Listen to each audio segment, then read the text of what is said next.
Mau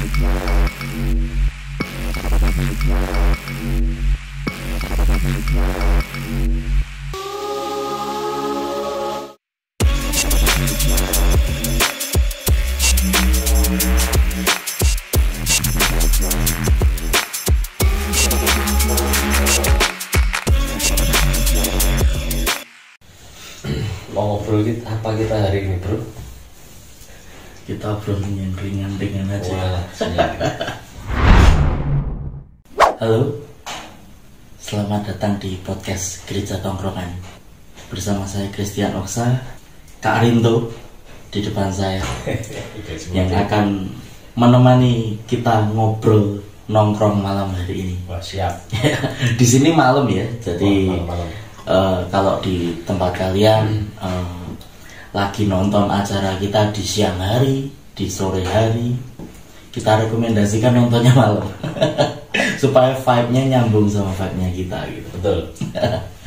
Dan podcast Gereja Tongkrongan ini adalah acara untuk anak-anak muda. Jadi buat teman-teman semuanya yang merasa dirinya Gen Z, merasa dirinya milenial, ini konten yang cocok untuk didengarkan pada malam hari ini. Jadi dua generasi ya, Pak? Dua generasi. Dua ya, Gen Z sama milenial. Milenial. Oke, Pak. Saya milenial, saya wakil milenial. Dia Gen Z. Saya Gen Z. Tapi Gen Z-nya mepet-mepet milenial. Tapi saya masih Gen Z, teman-teman. Jadi apa namanya? Ya mari kita nikmati bersama.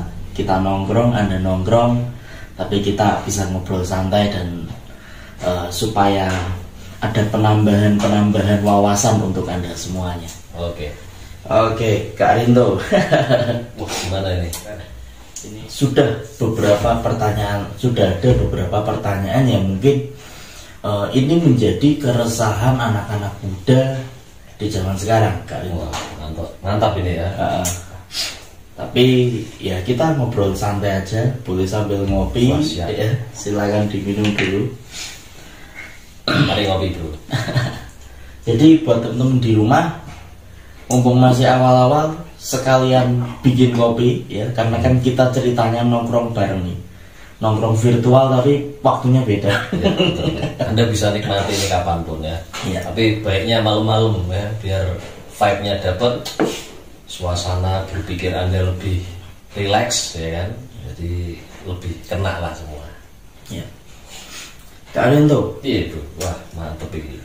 Iya. Ngeri-ngeri sedap ya pertanyaannya kayaknya. Tapi kita nggak usah kayak apa namanya, ada pertanyaan atau apa, kita ngobrol ngalir aja. Jadi mungkin ini jadi keresahan banyak orang Kristen ya, Kak Rinto ya. Wah, apa itu? Dari hal yang sebenarnya sederhana, sangat dekat dengan masyarakat, tapi mungkin ini nampaknya jadi sosok momok yang serius kalau untuk orang Kristen gitu. Oh gitu. Jadi sebenarnya di Kristen tuh merokok boleh nggak sih? Iya, ini kan seru. Apa namanya? Banyak orang yang sebenarnya bertanya-tanya kalau ayatnya sendiri kan di Alkitab nggak ada. Tapi menurut Kristen itu sebenarnya gimana sih rokok itu? Ya, kita santai aja gitu. Ya, kalau dibilang menurut Kristen itu gimana? Nah, ini kadang-kadang ambigu. Iya. Karena Kristen yang mana gitu kan. Jenisnya banyak ya Kristen. Kadang-kadang tergantung pendetanya atau gembalanya, dia baca Alkitabnya ikut Alkitab murni atau ikut doktrin yang selama ini sudah masuk di kepalanya. Nah, ini juga pengaruh, bro, gitu loh.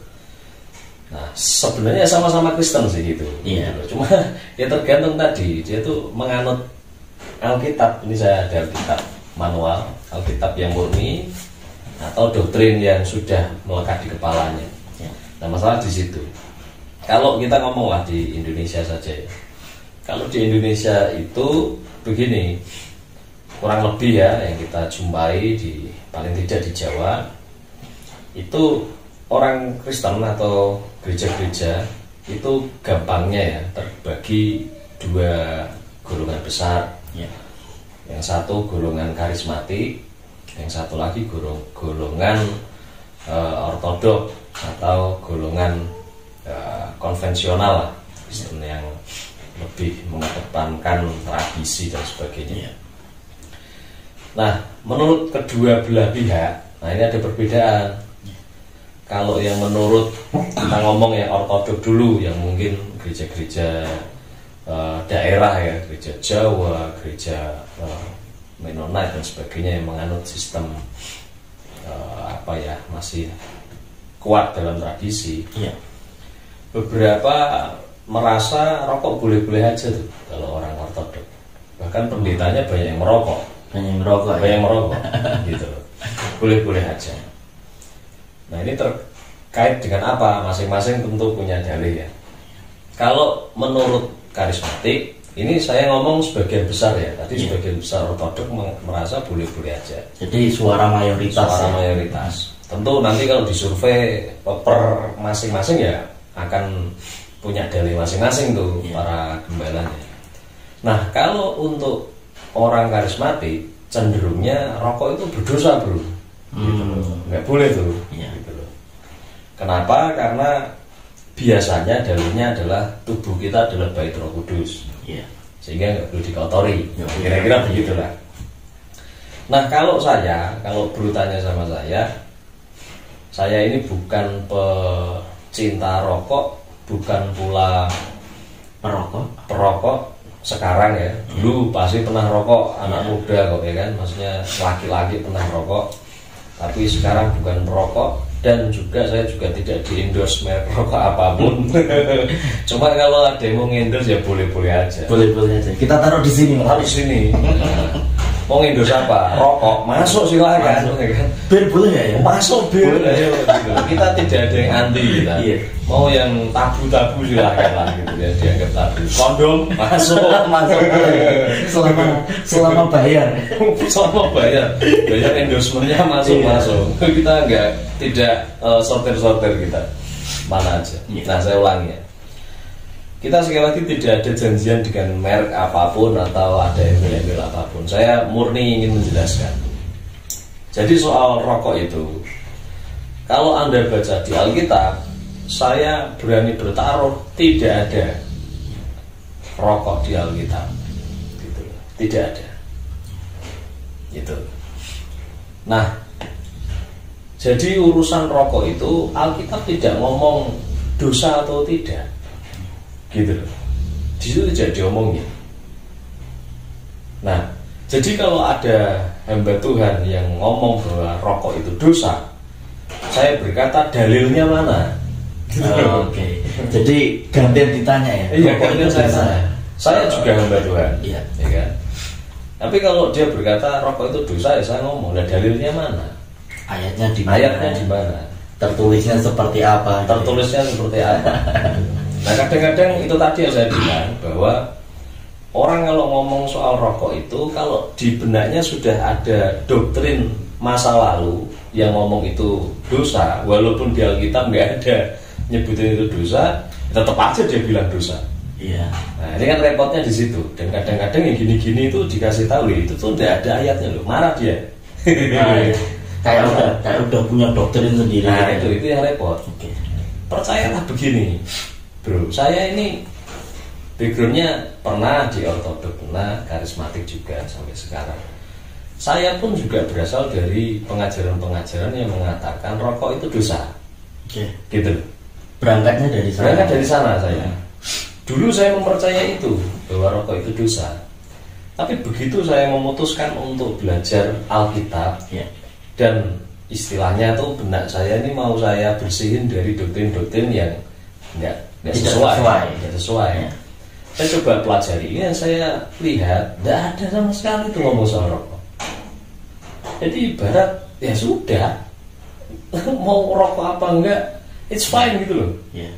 Gitu. Nah, hal yang kedua yang saya temui adalah begini nih, sebenarnya banyak orang, hamba Tuhan maupun orang Kristen biasa jemaat, yang akhirnya seolah-olah menjudge orang perokok itu berdosa. Simple sih bro sebenarnya. Apa sih alasannya mereka gitu? Wong padahal kalau dicari nih mana dalilnya ayatnya rokok tuh nggak ada kok, nggak ketemu ya. Tapi kenapa tuh seolah-olah mereka seperti itu? Simpel sebenarnya. Kalau mau jujur, bilang aja terus terang. Saya nggak senang merokok. Saya merasa terganggu dengan orang rokok. Gitu aja sebenarnya. Iya, nggak usah global. Nggak usah global kita dong. Nah itu yang malah jadi bikin rusak gitu loh. Karena oke, orang rokok itu kan memang katakanlah dia ada kecanduan dan sebagainya. Gini loh, kalau kamu tidak suka ada orang rokok di sampingmu, bilang aja terus terang, aku merasa terganggu nih kalau kamu rokok. Ya, gitu kan? Lebih baik terbuka aja. Orang usah jual kitab gitu loh. Kalau mungkin orang kok dipaksa gitu. Iya, benar. Di sini ini tidak usah dipaksa. Ketika ini dijadikan seolah-olah rohani untuk membuat dia berhenti ngerokok, orang itu lama-lama benci Alkitab loh. Bener nggak? Malah jadi orang yang aneh ya, attack ya terhadap firman ya. Karena dia seolah-olah kebiasaan yang dia cintai, kebiasaan hidupnya itu mau mau diserang sama Alkitab. Iya. Padahal ini nggak nyerang. Jadi nggak apa-apa itu. Iya. Ini orangnya aja yang kesel, nggak suka orang rokok, lalu bawa firman. Padahal firmannya nggak ada lagi. Nah ini yang menjadi rusaknya di situ saya rasa. Oke. Jadi ini tadi ya teman-teman ya yang menarik dari Kak Arinto ya. Jadi rokok itu nggak ada di Alkitab dan itu cukup gitu loh. Itu tidak bisa digunakan sebagai salah satu cara untuk menyerang Anda yang masih merokok. Jadi apabila masih banyak perokok di luar sana yang Anda ini merasa terhakimi di tempat masing-masing, silakan bergabung dengan gereja tongkrongan. Karena di tempat kami kita tidak menghakimi Anda sebagai perokok. Gitu kan itu. Nah, itu dia. Justru salah satu sebab kenapa kita ini di luar kita podcast gini, di luar tuh kita bikin acara gereja tongkrongan. Gereja 4 unsur gereja ada, nanti lain kali kita jelaskan. Tapi juga nongkrong, murni nongkrong secara bersamaan. Nah orang nongkrong kan ya seperti itulah ya, talking ya kan. Dan tentu saja yang suka rokok ya rokok waktu nongkrong, tapi ibadah tuh. Nah kan tuh yang karismatik biasanya ini sesat ini. Ya monggo silakan kalau mau ngomong ini sesat. Tapi yang jelas disitulah kenapa kita kok membiarkan orang rokok ikut ibadah kita. Dan kita nggak ngomong jangan merokok dulu, kamu berdosa, enggak gitu. Loh, ini nggak ngomong soal dosa kok di sini. Ketika ngerokok tuh enggak dosa di sini kok. Nah, gini loh, seringkali ini yang perlu diluruskan bahwa kalau Alkitab tidak ngomong ini dosa ya jangan diomongin dosa. Yang kedua adalah kalau misalkan nih ngomong soal berzinah itu kan sudah jelas tuh dosa kan? Ada jelas. Nah, yang jelas-jelas dosa itu loh yang diributin bahwa itu dosa dan jangan sampai begitu gitu loh. Nah, yang ada tuh enggak usah dijadikan hukum yang malah kamu seolah-olah perketat. Itu kelakuannya Farisi, Bang. Farisi itu seperti itu. Farisi itu yang tidak ada di hukumnya Tuhan secara paten yang disebutin sungguh-sungguh sama Tuhan, itu ditambahi dia malah. Dan itu malah yang diwajibin seolah-olah gitu loh. Nah, itu Farisi seperti itu. Seolah-olah banyak pendeta saat ini mayoritas entah dari golongan mana ya, itu berperilaku seperti orang Farisi. Mungkin boleh dibilang seperti itu kan. Tersinggung monggo, tapi ngaca lah ya teman-teman pendeta. Berarti memang. Tapi ini nggak cuma pendeta loh kan. Oh iya. Iya. Mungkin ya, karena hamba Tuhannya bicara seperti itu, jadi jemaatnya pun begitu. Bawah-bawahnya juga gitu. Iya, karena ya saya kan ya jarang lah untuk gaul sama pendeta lah. Tapi ketemu sama umat ya banyak. Nah seringkali umat-umat yang seperti ini ya gitu, ketemu teman-teman kita di tongkrongan yang merokok itu ya dia sudah rasanya melihat orang berdosa aja gitu loh. Kayak pengen menghakimi, pengen banget ada sesuatu yang gue keluarkan, mau gue jadi. Jadi rasanya sudah kepingin mengeluarkan jurus-jurus Alkitabiahnya. Padahal kan Tuhan aja enggak segetol itu di kita. Itu sih yang penting di situ. Oke. Tapi ini ada sesuatu yang menarik nih ketika kita ngobrol Kak Rinto. Jadi kita kan tadi sempat singgung buat teman-teman semuanya, kita punya yang namanya Gereja Tongkrongan, dan podcast ini pun namanya podcast Gereja Tongkrongan. Kita ini saat ini punya gereja tongkrongan di Solo dan di Salatiga, dan kita punya visi bahwasanya gereja tongkrongan ini tidak hanya di Solo dan Salatiga, tapi bisa ke seluruh Indonesia, bahkan kita akan mendunia. Amin. Itu kan visi kita. Betul. Nah, jadi ini buat gambaran buat teman-teman di sana ya. Jadi mungkin walaupun kita udah jelasin, banyak yang nggak ngerti gereja tongkrongan itu suasananya gimana sih. Jadi memang seperti kita nongkrong di kafe, nongkrong di warung, ya seperti itu kita nongkrong. Dan tapi ada firman Tuhan di sana, ada deklarasi di sana, ada doa di sana, ada persembahan di sana. Jadi itu adalah hal-hal yang menjadi ciri khas dari gereja tongkrongan. Jadi tempatnya bebas, bisa di tongkrongan, bisa di kafe, bisa di warung. Tapi kita ngomongin soal Tuhan di sana. Kita ada ciri khasnya, hal itu tadi. Betul. Nah, ini Kak Rinto. Jadi kalau kita di gereja tongkrongan itu kan memang kita tidak masalah kalau ada orang yang merokok saat dengerin firman atau saat apa. Tapi mungkin ada etis tidak etis ya. Misal ini kita nggak lagi di tongkrongan, tapi lagi di dalam gedung gereja. Tiba-tiba ngidupin rokok aja, gitu. Jadi gimana Kak Rinto? Nah, kalau kita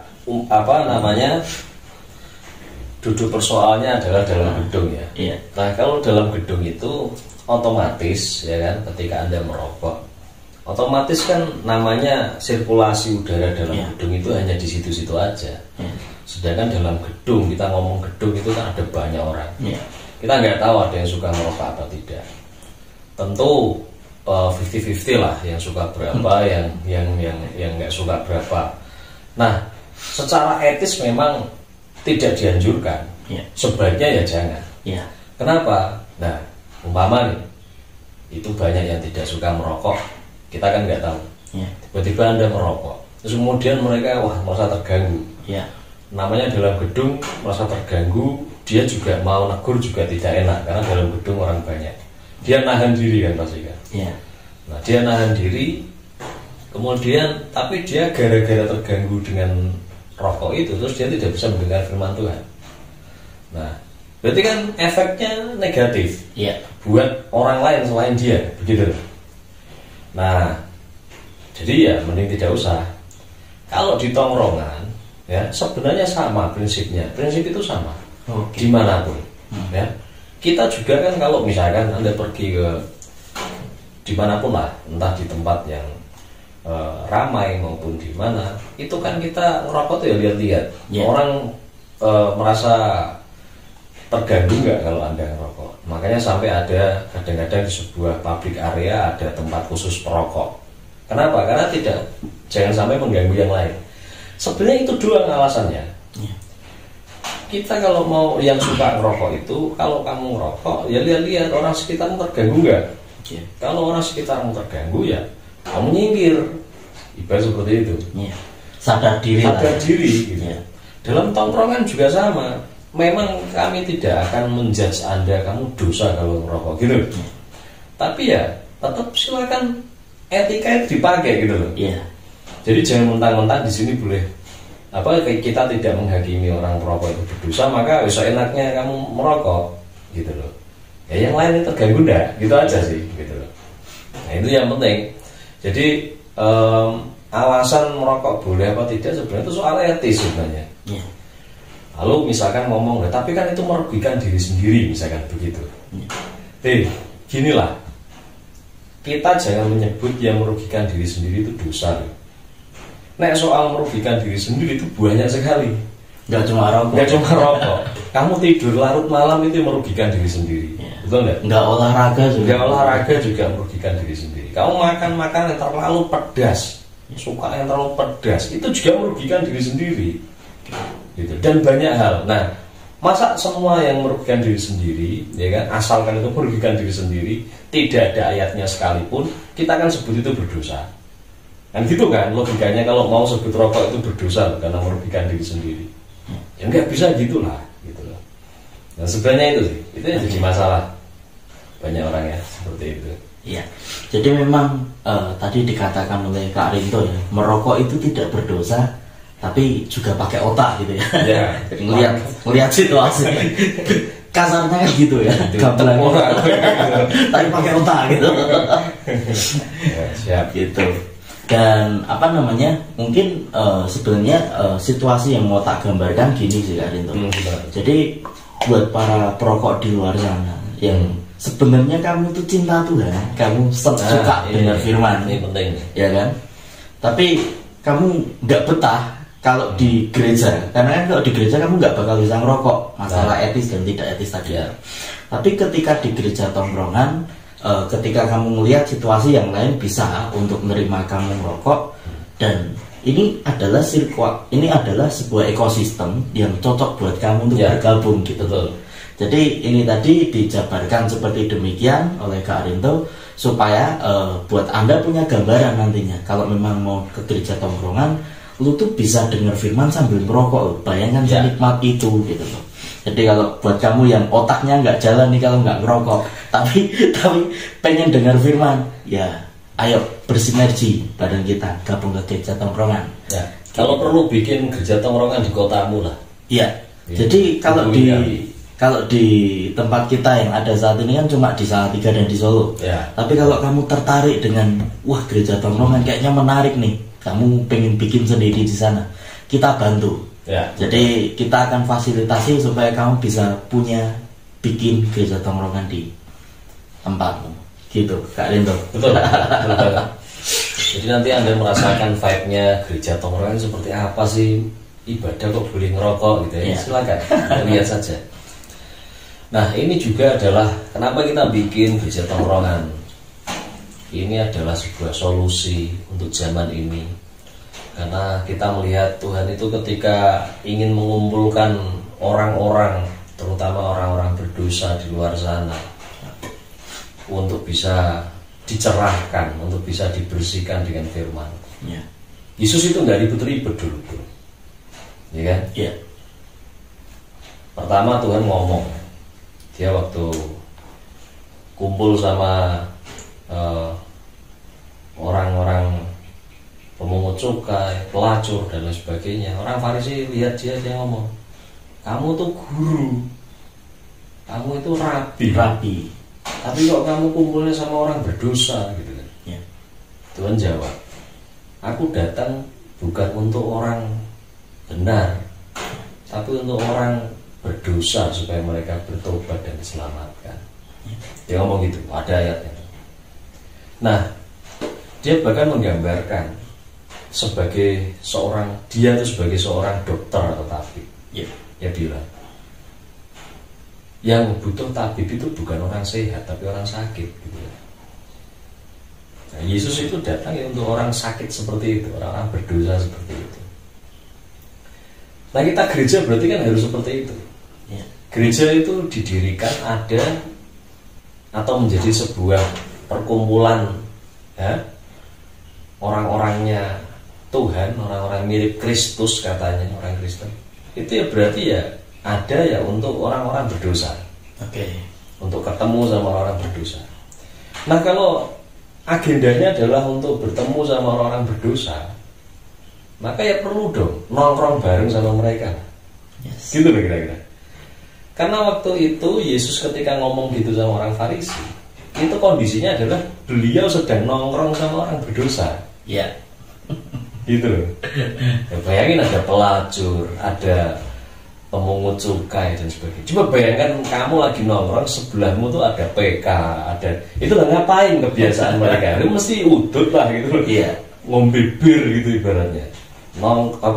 merokok, minum minuman keras, mungkin lagi gitu mereka. Iya. Dan Tuhan ketika ketemu sama begitu-begitu ya it's fine gitu loh. Kan gitu ya. Kalau yang terjadi dalam tongkrongannya Yesus waktu itu sedang suci semua, katakanlah lagi saleh semua nih mereka, digandani yang saleh, rapi, bawa Alkitab. Nah itu nggak mungkin Farisi lewat bilang, loh kamu kok kumpul sama orang berdosa, nggak mungkin ngomong gitu. Sudut pandangnya gitu. Oke. Kalau sampai Farisi ngomong, kamu kok kumpul sama orang berdosa ini, itu pasti ketika nongkrong mereka masih melakukan hal-hal yang sering dilakukan orang berdosa itu. Melihat habitnya berdosa ini. Nah itu. Loh, Yesus aja nggak masalah kok kumpul sama begitu. Nah kok kita gereja Tuhan hari ini kok pada anti, pada ribut gitu ya jadi. Gitu yang pertama. Oke. Jangan-jangan malah gereja Tuhan malah jadi Farisi hari ini. Iya. Itu yang kita bilang di awal tadi. Kira-kira gitu lah. Iya.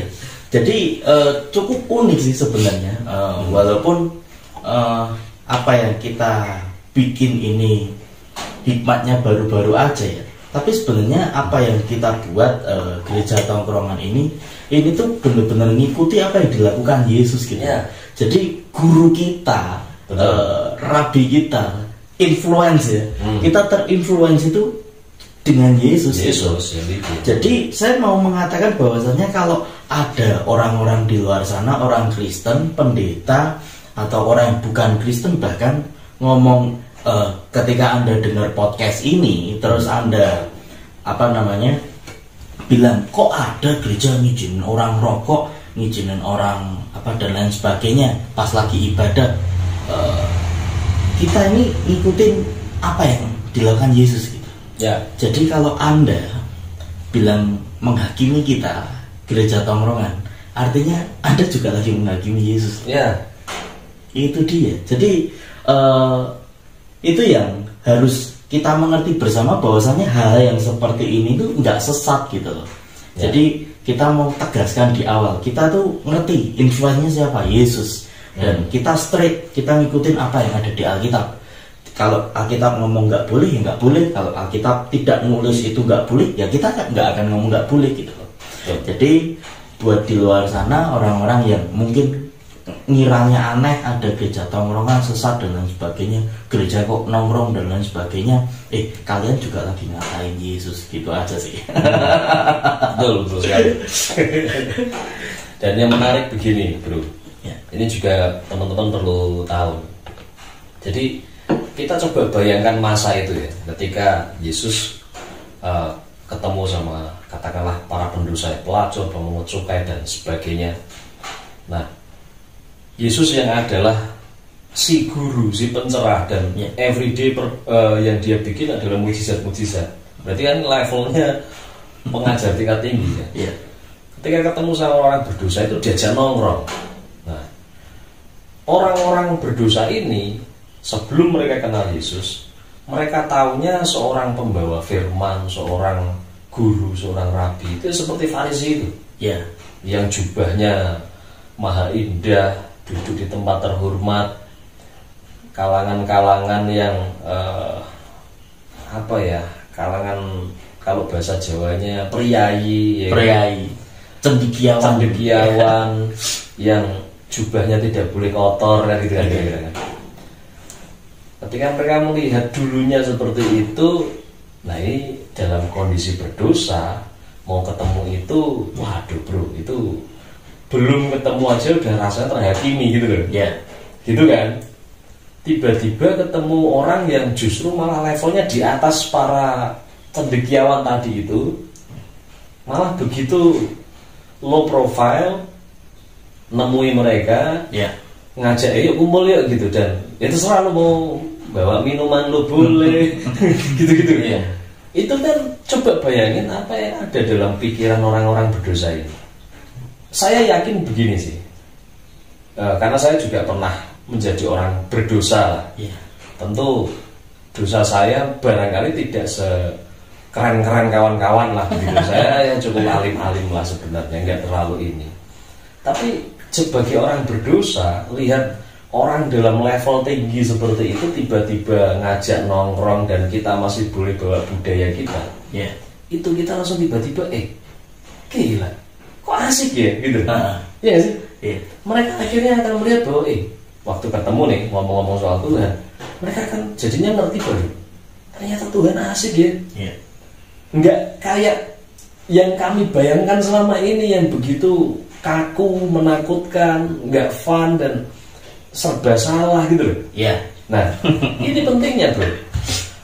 Nah, kenapa kita menjadi gereja yang ibarat hanya mau merawat orang-orang suci saja? Kalau orang suci otomatis diajak ketemu sama yang gini-gini males tuh. Sehingga gereja akhirnya untuk merawat si orang-orang suci ini ya mereka bertindak suci terus. Sehingga malah melupakan bahwa Yesus datang untuk orang berdosa loh, bukan orang suci loh gitu kan. Nah, jadi ada satu segmen yang dilewatkan sama gereja. Ada segmen yang terlewat sama gereja. Dan itu yang saya mau perhatikan adalah gini. Itulah yang membuat psikis daripada orang-orang berdosa di luar sana sudah kadung berpikir bahwa saya ini tertolak di gereja, gitu loh. Karena apa? Karena ya lihat aja gereja. Kalau aku datang masih rambutku semiran, tatoan, ya gitu kan kira-kira kan budayanya dia kan. Apa masih mau dia nerima? Oke, mungkin nerima tapi pandangannya tetap negatif gitu lah. Aku masih ngerokok, aku masih katakanlah masih suka minum. Gereja apa mau gitu loh.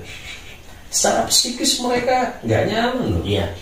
Dengan cara pandang doktrin yang sudah melekat dalam diri gereja seperti itu. Dan kita mestinya sebagai gereja nggak gitu loh. Kita ikut Yesus aja. Yesus kurang suci apa gitu loh. Beliau tuh ya dia Tuhan lah. Tapi begitu dia ketemu sama yang begitu, no problem gitu loh. Gas saja.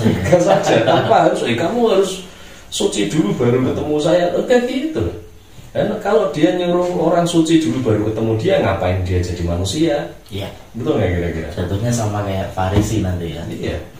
Justru kenapa Yesus yang adalah Tuhan harus turun jadi manusia dulu? Justru karena dia mau ketemu manusia pada saat mereka masih berdosa. Kan gitu kan ceritanya.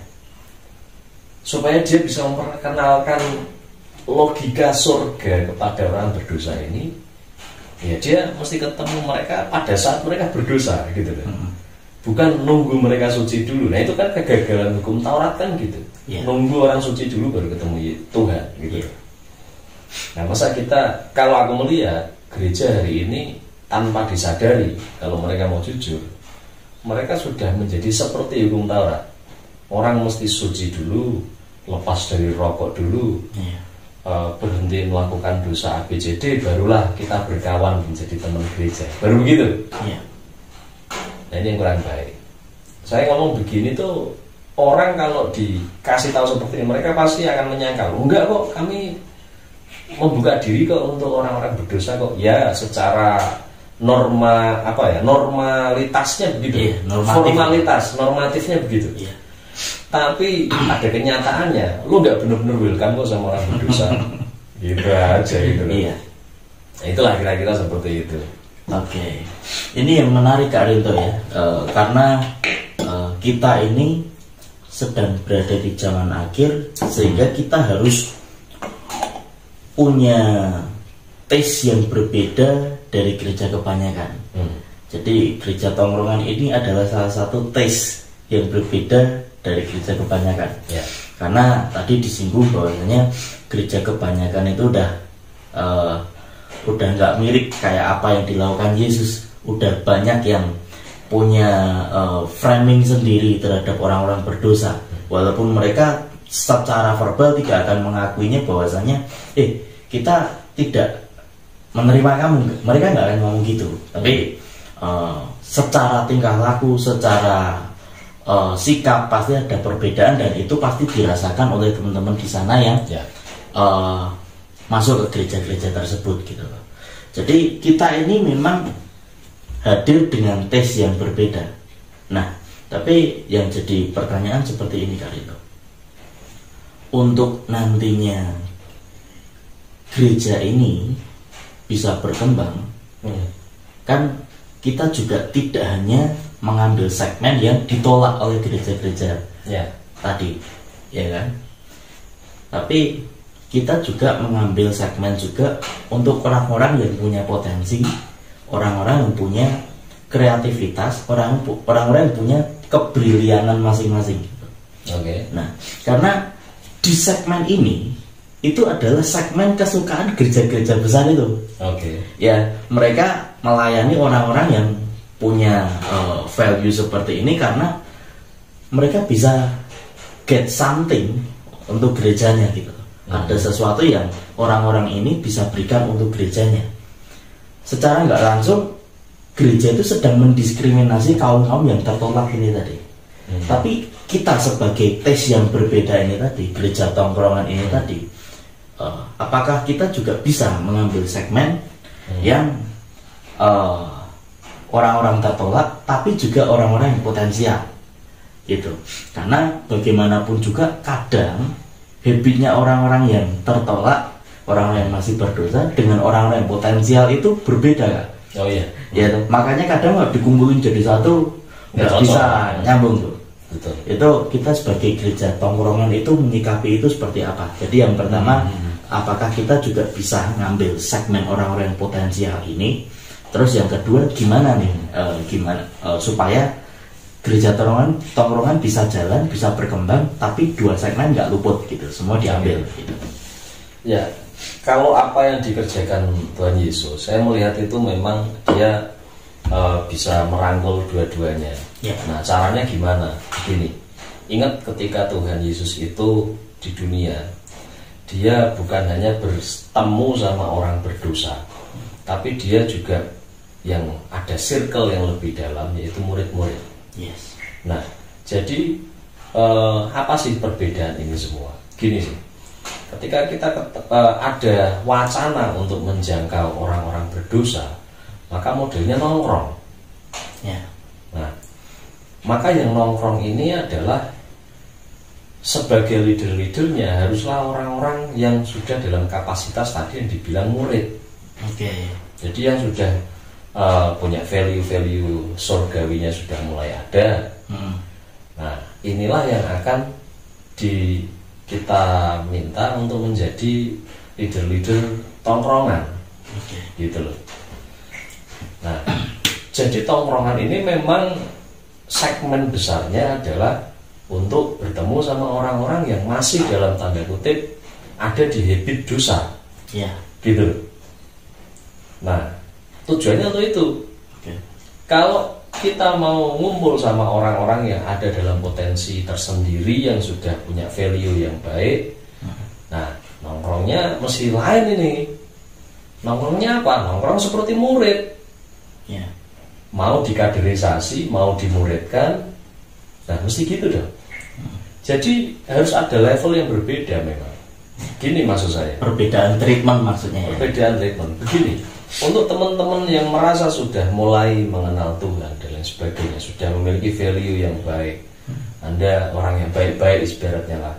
Ya dosa-dosa tentulah masih ada, tapi ya tidak begitu parah seperti enggak yang rebel bukan yang pelacur, gitu ini mentok. Kemudian pencuri kayak gitu. Ini udah lebih baik lah, cenderung lebih baik. Nah, yang begini-begini, Anda juga mesti sadar, kamu sebagai orang Kristen sudah memiliki value yang lebih baik. Jangan mikirin diri sendiri dong. Mesti mulai belajar jadi muridnya Yesus. Apa tuh muridnya Yesus? Ingat loh, di Alkitab tuh muridnya Yesus semua jago jiwa. Gitu. Ketika tidak ada apa-apa, Tuhan tiba-tiba ngutus berdua-dua, ayo sebarin Injil kan gitu kan. Nah, gereja mesti gitu. Jangan sampai yang potensi-potensi ini cuma dipelihara terus, tidak pernah diajari untuk terjun langsung jangkau jiwa.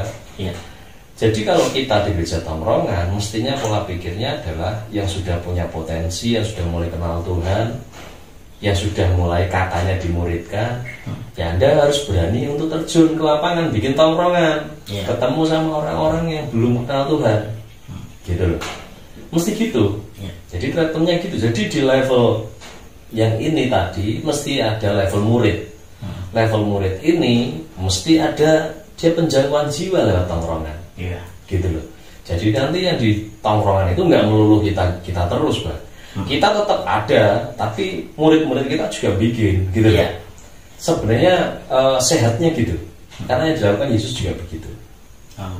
Muridnya gerak, Yesus pun juga gerak, gitu loh. Tapi nanti ada kumpulnya Yesus sama muridnya nih, gitu. Yang sering malah itu, gitu sih. Punya intensitas yang lebih mungkin ya untuk kaum ini tadi ya. Jadi secara nggak langsung sebenarnya kaum orang-orang yang masih ada di dalam happy dosa dan kaum-kaum yang memang mereka berpotensi untuk bisa diajak mengembangkan itu sebenarnya sama-sama bisa diterima di gereja tongkrongan ya bisa. Dan kita sudah punya treatment yang pas untuk mereka sehingga kalau Anda termasuk orang yang berpotensi, Anda mendengar ini dan kok kayaknya asik ya. Jadi kan orang potensial kan bisa berpikir ya, wah kayaknya ini asik ya, punya tes yang berbeda ya, dan kayaknya aku terpanggil untuk kesini. Ini silakan buat teman-teman semuanya.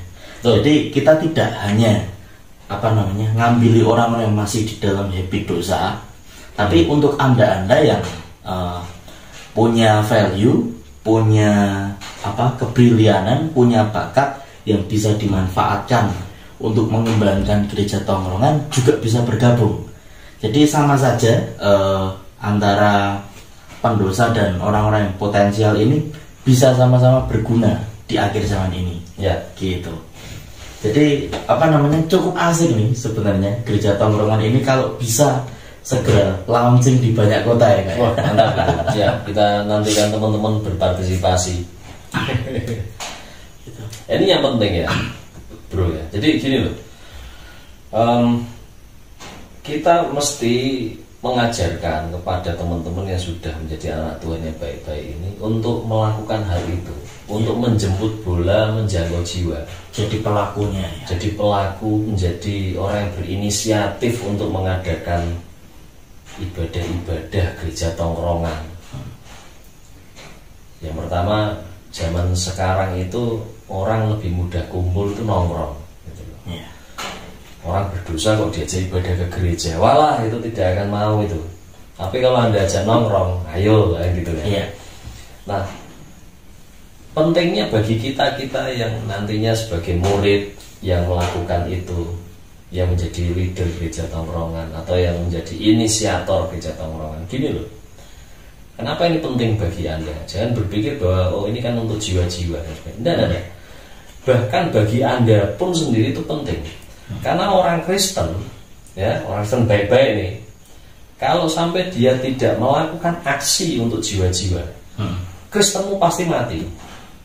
Kekristenanmu pasti mati. Paling banyak kamu hanya akan mikir tentang berkatmu sendiri. Dan karena kamu tidak menghasilkan buah untuk jiwa-jiwa, maka lambat laun kamu akan dimakan oleh kebutuhanmu sendiri yang akhirnya hidupmu seputar itu terus. Jadi kekristenan tidak akan meningkat, nggak sehat kan? Di pengajaran kita online empowering kan saya pernah sebutkan tentang menjadi orang Kristen sehat kan?